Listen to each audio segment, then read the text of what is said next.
سلام شيرات، كي راكم؟ ان شاء الله تكونوا ملاح، ان شاء الله تكونوا بخير. انا راني بيا الحمد لله يا ربي. وكيما راكم تشوفوا معايا اليوم البراونيز، قلت لازم لازم لازم نشارك حبيباتي معايا في الوصفه. نبداو ان شاء الله على بركه الله. راكم تشوفوا معايا الشيرات، هنايا جبت زوج طابليطات شوكولا، قسمتهم حبات صغار،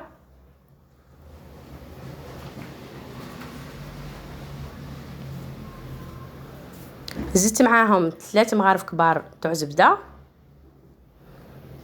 ودرتهم فوق حمام مائي. شيرات هنايا نقصوا على النار وخلطوا كل خطره شوكولا نتاعكم باش ما تنحرقش. هنا شيرات انا جبت معايا كاس وربع سكر، 3 حبات تاع البيض وواحده لافاني ورشه تاع الملح كما شفتوا معايا. خلطت كل شيء مع بعض، زدت معاهم كاس قل ربع فرينه، وزدت معاهم مغرف كاكاو، مغرف كبيره، وزدت معاهم رشه خفيفه خمرت الكاطو، زوج مغارف كبار زيت. خلطوا كل شيء مع بعض.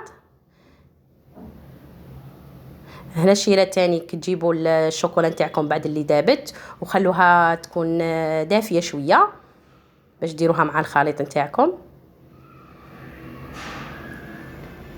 هنا شيرات كنت موجده البلان تاعي ودايرت له ورق الطهي، حطيت الخليط في البلا ودخلتها للفور طيب، زينتها بحبات تاع شوكولا كانوا باقيين لي. هنا شيرات بعد اللي طابت لي والبراونيز معروف يعني يليق التشققات هذوك من الفوق ولا كولير هذه كلير. شيرات تاني كزينتها بشوكولا، كنت مرابيتها وحطيتها فوقها وهي سخونه تم راكم تشوفوا دابت لي من الفوق. وهذا هو الشكل الاخير للبراونيز تاعي. شيرات جا خفيف من الداخل ما جاش ناشف.